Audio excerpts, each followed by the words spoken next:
Gotta make sure we're looking good for the camera today.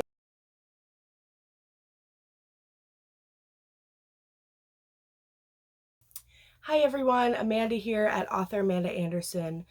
Just to introduce myself a little bit in this video, I am a writer. I'm not a published author yet, but I am working on my first series, for a serious series, because let's be honest, in middle school I used to write all the time, and that doesn't really count at the moment, because those were crazy stories. I'm also an Instagrammer who posts a lot of tips and a lot of commentary on different fiction choices nowadays in the modern fiction world, and even comparing some past novels, especially ones that are problematic with problematic female characters, because we all love when authors get females wrong, and as a fellow woman, I kind of loathe that a little bit. But I actually just wanted to come on here because I want to talk about a favorite topic among many people, and that is instant love, insta-love, insta-romance, whatever you want to call it. It is very problematic, particularly in YA fiction. Before I get started, don't forget to subscribe so that you can follow me on all my updates. And then don't forget to follow me over on Instagram, where I also post a lot of videos, a lot of pictures, and updates on my current work. I'll actually have that link down below. So today, actually, we are talking about insta-love.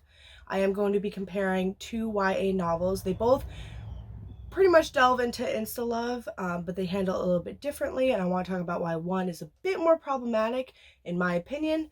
One of the books has other...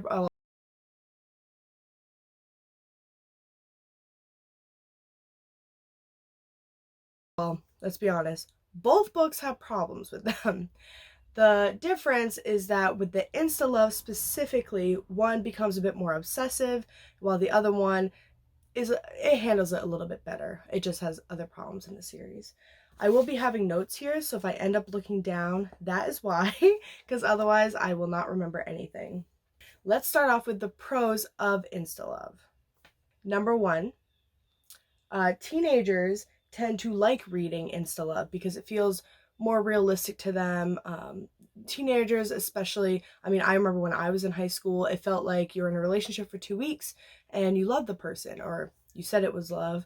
Whether it was or was not, that's something else that we can argue. Or, in elementary school and middle school, as you get older, you'll say that you love a partner, and it's not until you're an adult that you realize that maybe it wasn't love, or that you actually didn't feel that way about somebody. I found that to be true. I do also agree that, you can make arguments that teenagers make bad decisions, make good decisions. I mean, I'm not going to sit here and say that teenagers aren't smart, that they can't make their own decisions. I remember being a young female reader that I loved reading insta romances because they just were so sensationalized, which probably isn't a good thing. That can really skew relationships, but we'll get into that later. Number two is that the protagonist can actually find out more stuff. It's more mysterious. If they love this love interest and then they're finding out more about their life, it could be seen as a bit more mysterious, a bit more interesting. I can't think of any books off the top of my head that are like that, but there are instances of that. Number two is that the love interest can be seen as mysterious, even though you're already in love with them. That could actually, depending on how you write that, you could make it into more of a thriller or a mystery. Unfortunately, especially in YA or young adult, it tends to be that it's sensationalized, romanticized, and all of that, and set as a realistic goal for relationships. But if you're finding out more as you go, that can actually be really great, depending on what kind of book you're writing. Just like I said, in a YA novel, typically that's not going to be like a good thing at all. I do have a couple examples though of books that actually did do that. So I would say After does that. She's kind of into them. They have all this silence. There's other problems with that book, don't get me wrong. I am not saying it's perfect in any way. However, I do think that more stuff is found out after the fact, after they're really into each other, whether they say I love you or not, than beforehand.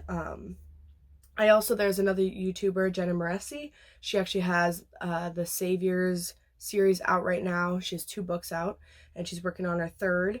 And the Savior's Champion and the Savior's Sister, they are companion novels. So if I'm referring to one, I really mean both. But especially the Savior's Champion, which was the first one from the gentleman's perspective, Tobias. He's really into Layla. He's really, really into her. I'm not sure if I would say that they love each other. I don't think it's expressed explicitly until later. I can't remember, it's been a while since I've read it, but he actually starts to really care for her and then finds out more about her as things go on. And then we find out more about her whenever you read the companion novel. All right, so now we get on to the cons, which there's a few of them, and they're all things that I agree with, that I've seen in books and then been disappointed by sometimes. When I was younger, I would just go with the insta romance. I was all about it. But point number one I'd like to make is that it's not realistic. So for a younger impressionable reader, of course, younger readers can think for themselves, and sometimes older readers can't. I mean, that's not a that stereotype can go either way, is what I'm trying to say. But I remember like reading Twilight, which is one of the books I'll talk about, and thinking like, damn, I need to have some like intense romance or it's not worth it. That's all I could think. It's like, what's the point if I'm not having this crazy romance? All right, I had to change one of my lights. It was adding too much. So anyway, so along with not being realistic to real life and applied to real life, because most of the time you're not going to be able to just meet a stranger and be instantly attracted to them and then instantly love them as well, because love is different than lust or attraction. Instant lust, I totally agree with. I've experienced myself. I'm sure plenty of people have. Totally agree with that. But instant love or instant romance are two totally different things. So point number two, that's a con, is it can send the wrong message. And this is to all readers, typically those who maybe have never experienced many relationships or many romances. That's who I would say are more of the target for the wrong message, which typically would be younger readers. I mean, as we get older, most of us have been in more relationships. I was in nothing when I was in middle school, and now I've been in quite a few in my mid-20s. Totally different. Number three is suspension of disbelief. So the suspension of disbelief, I will try to put a definition right here if I can figure it out. If I don't, then I will put it in the comments, or you can look it up. It's a very common term. It's commonly used when talking about literature or fiction. For instance, with a romance. Obviously, like if you have a romance between an angel and a human, some people don't believe in angels, for instance. But if their romance has the right arcs and the right points that it meets in like a romance arc, then somebody can reasonably believe, okay, they're falling in love despite being from different worlds, despite being different beings, whatever it is. So there's different things with suspension of disbelief. It applies to most all areas of novels and fiction. You can see it anywhere with anything. Actually, the first time I came across it was reading Lord of the Flies in high school. It was just talking about what could be reasonable for somebody to do. Maybe a bunch of boys stuck on the island wouldn't become Lord of the Flies. Totally possible. But it's totally possible that they would all go apeshit on each other and try and kill each other. I'm just saying. It's possible. Point number four, that is a con. Removing tension, stakes, and conflict from the story. When we read stories, and especially when I read stories, I want to be like, holy crap, I hope this turns out okay. Like, throughout, I mean, not throughout it, you want some breaks and everything when it comes to like story beats and stuff, but I really want to be like, oh, are they going to get together? Oh no, is he going to die? Is she going to die? Like, before they can even profess their love, all that like juiciness that you really, really want, because in the end result, when they can finally kiss, when they can finally be together, when they can finally get over whatever it is that happened, you want that. You want to be like, oh my God, finally they were able to do it. But if on page 20, they're already admitting their love, then there's no conflict. And I'll actually get into that when I compare Twilight and City of Bones. That's the other book that I'm going to be comparing. Just, like I said, to look at the romance arcs a little bit. There's not a lot of conflict. And there's a specific point in Twilight where I think if they had admitted their love to each other at that point, it would have been a much more intense story. Besides all the other problems. There's a lot of other problems, but we're ignoring those today. Problem number 5 is that you don't have any shipping. The best part of any romance is that you're able to ship the characters and hope they get together, which does have to go with the conflict, tension, and stakes, but it's a little bit different. I like it when side characters and main characters have time to not be together. I want them to be like not together, but they should be together, and I want them to be together, and I can ship them and draw fan art for them or whatever it is, and so do other people. And if you're writing a series, you have so much time for those characters to end up being together. So many nice moments that you can put in. You don't need to put them all in the first book, and you don't need everything to be right away, especially for side characters as they develop as well. I find that sometimes side character romances can be super quick, and it's not seen as a bad thing, either by the characters in the book or by society or by actual readers of the book. So now we are going to be looking at these two books, which were the only two that I really wanted to delve into that I had physical copies of versus the ebook. Let me preface this by saying these both have their problems. Besides the insta-love and insta-romance, there is a lot with Stephenie Meyer and Cassandra Clare as well. I will actually do deep dives into these books and series at a later date, but today it's just talking about the romance, specifically the instant kind of romance. So the first one, Twilight, 37, she pays a lot of attention to his absence. And the reason I think this is a problem isn't because, she's just wondering. I mean, it's someone that she barely met, but it's the obsessiveness about it. Like, she doesn't want really to pay attention to anything else. She's got a mom, she has potential friends, but it's just Edward that she keeps thinking of. And it's like nothing else. I mean, there is other stuff, but come on, like, anyway. So I did put a note of like their meet cute. I know that they end up having like that really awkward encounter when he's like hating her basically because of her smell. Obviously she doesn't know that, but that's, what happens with the whole fan thing when you see it in the movie. But then 43 is when I had their meet cute. I don't think that's a bad place for that. That's almost 50 pages in for a primarily romance novel, I would say, paranormal romance, young adult paranormal romance. I would say that's not so bad, actually. I don't think that's that much of a problem. But then the next point I have is 67, and she's like, that's the first night I dreamed of Edward Cullen. Now, do I think this is as big of a problem? No, I didn't make a note of it, but teenagers' dreams, we all dream. I mean, that's not that weird, especially if it's like a lust kind of dream. When teenagers are teenagers, having all kinds of hormones, even as adults, when we're having pheromones and hormones and everything, it compounds with everything else. That's the more of the problem, I think. And I also think that if she had more dreaming leading up to them actually professing love, that could have been more interesting. That's just my opinion, though, on how the novel could have gone. And then 79, I had where she's getting obsessive. So this was when, I'm just gonna read a little bit here. And she's like, my stomach twisted as I realized what he must have meant. He must see how absorbed I was by him. He must not want to lead me on, so we couldn't even be friends because he wasn't interested in me at all. It's one paragraph, and then, of course he wasn't interested in me, I thought angrily, my eyes stinging, a delayed reaction to the onions.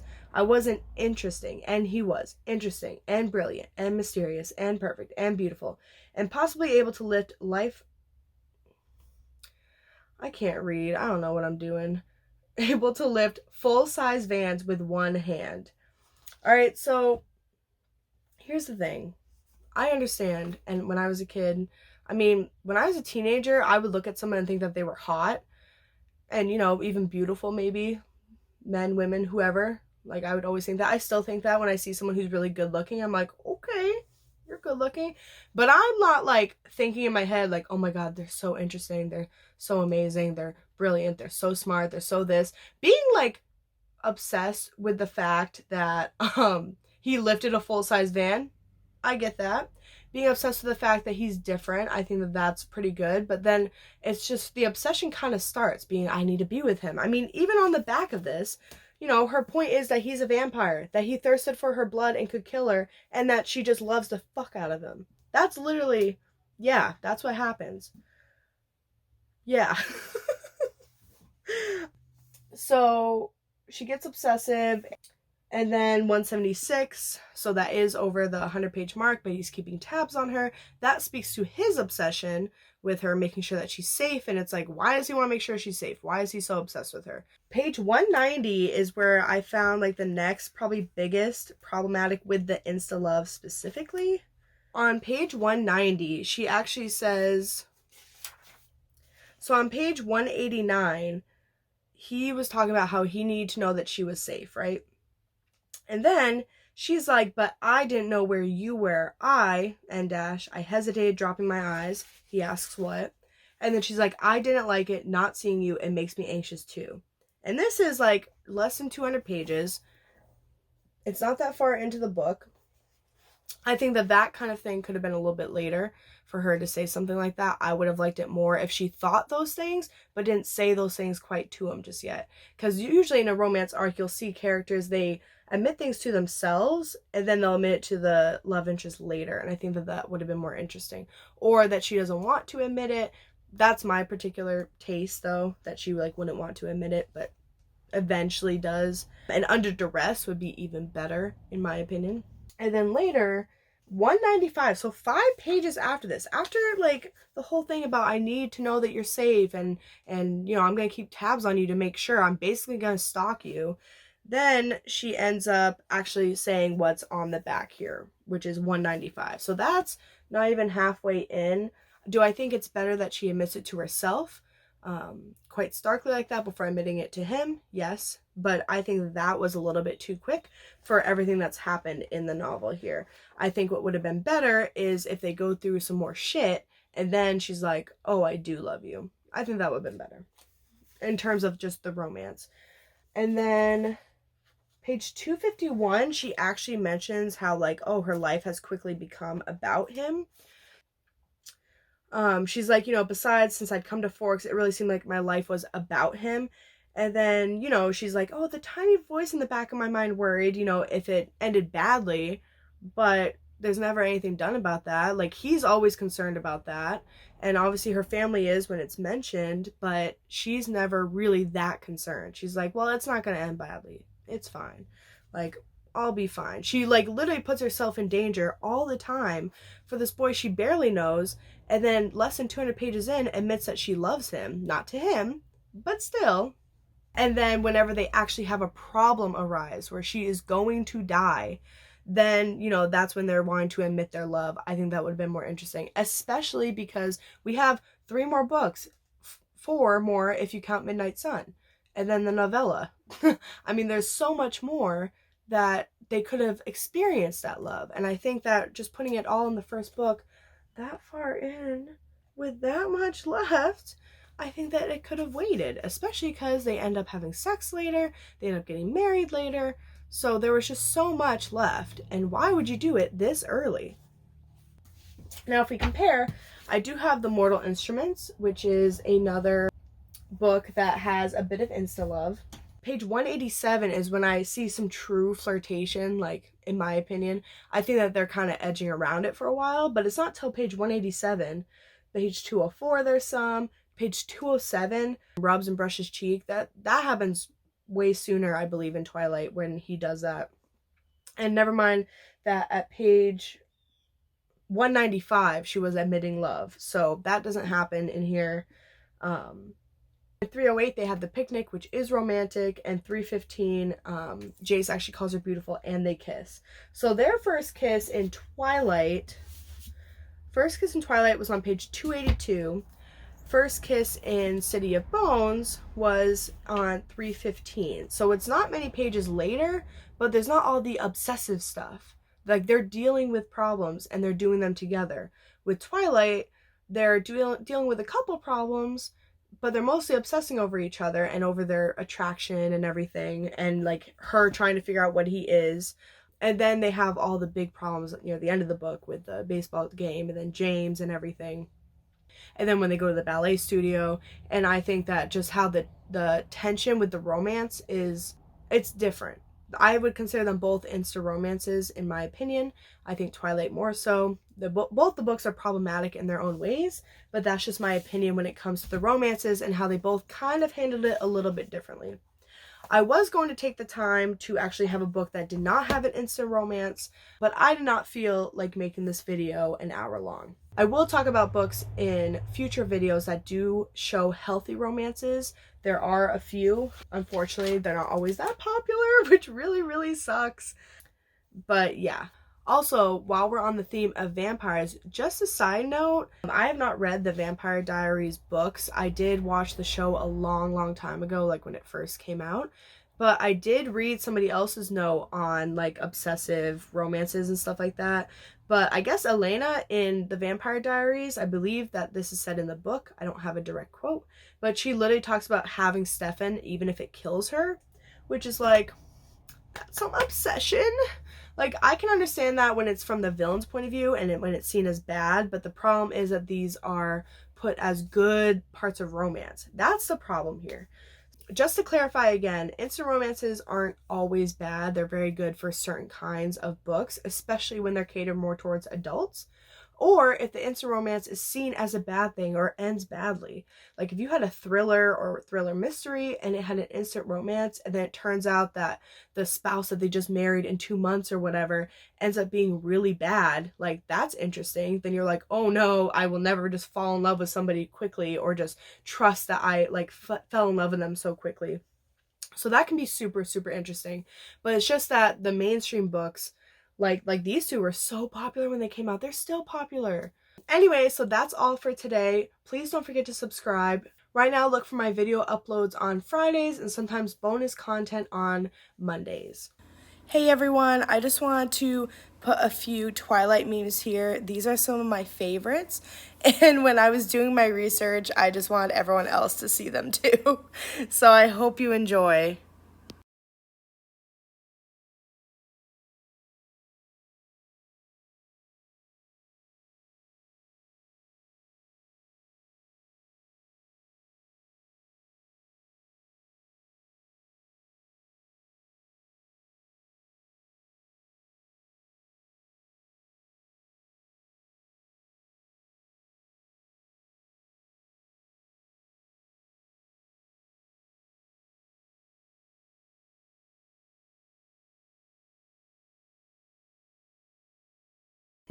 First video probs. Also, you can see where my glasses were sitting on my face because it's cut into my foundation. Problems. Those are my problems today.